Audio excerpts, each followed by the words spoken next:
Inahayag ng Strat-Based Institute President na Cindy Dumanhit na ang aplikasyon ng pangkalawakang teknolohiya ay maaaring makatulong sa pagpabuti ng maritime domain awareness sa South China Sea.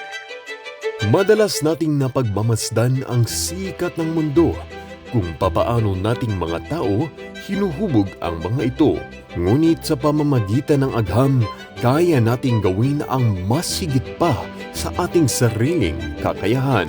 Ang bukod-tangi nating mga satellite palaging nakasubaybay at nakagabay sa ating nasyon na nagpupunyagi para sa natatanging inobasyon. Para sa kapakanan ng ating bansa at sambayanang Pilipino.